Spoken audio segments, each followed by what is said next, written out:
Today's play activity is Follow the Sound, which comes under the category of emotional and aesthetic development of a preschool student.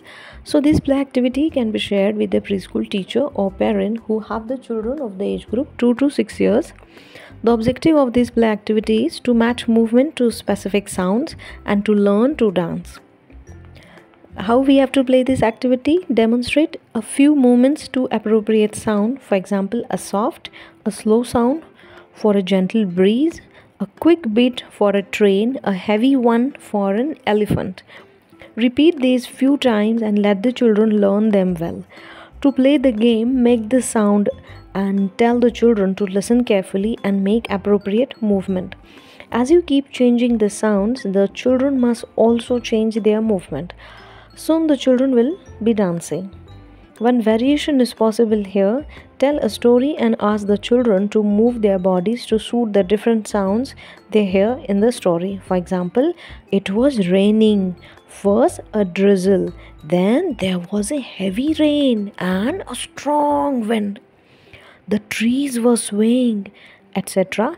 You can ask the children to accompany you with the body movements and action for the sounds. For example, when you say the trees were swaying, let the children lift their hands and sway from left to right.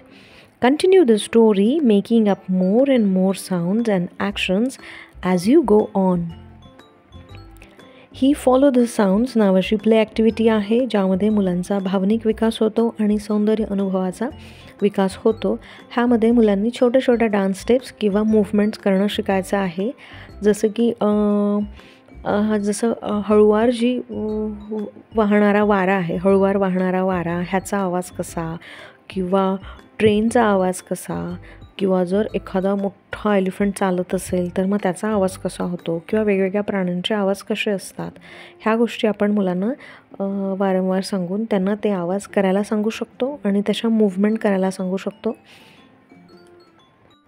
आणि हे वेगवेगळे आवाज एक वेळ मुलांना लक्षात आले, मग आपला गेम सुरू झाल्यानंतर मॅम फक्त त्याचं नाव घेईल, त्या व्यक्तीचं किंवा त्या गोष्टीचं, की जसं हळुवार वाहणारा वारा कसा असतो. मग असं म्हटल्यानंतर मग मुलं ती मूव्हमेंट करतील, की वारा वाहताना कसं आपल्याला कळतं, की जसं हात वर हलवून असं काय करू शकतात मुलं. किंवा ट्रेन, मग मॅमनी जर ट्रेन म्हटलं तर मग सगळ्यांनी अशी ट्रेन बनवून ट्रेनसारखा आवाज करत करत मुलांनी सगळं गोल गोल असं फिरायचं आहे. किंवा वेगवेगळ्या प्राण्यांचे, जसं मॅमनी डॉग म्हटलं किंवा कॅट म्हटलं तर मग सगळ्या मुलांनी डॉगची मूव्हमेंट करायची आहे, आणि कॅट म्हटल्यावर मुलांनी कॅटची मूव्हमेंट करायची आहे, की कॅट कशी करते. किंवा वेगवेगळे प्राणी असेल, हत्ती कसा करतो, मॅमनी जर हत्ती म्हटलं तर मग सगळ्यांनी हत्तीची अशी ॲक्शन करत करत चालत यायचं आहे. आणि ह्याच्यामध्ये एखादं व्हेरिएशन असं होऊ शकतं, की मॅमनी एक स्टोरी सांगायची आहे छान, आणि त्यामध्ये वेगवेगळे असे आवाज येतील अशी एखादी स्टोरी सांगायची आहे.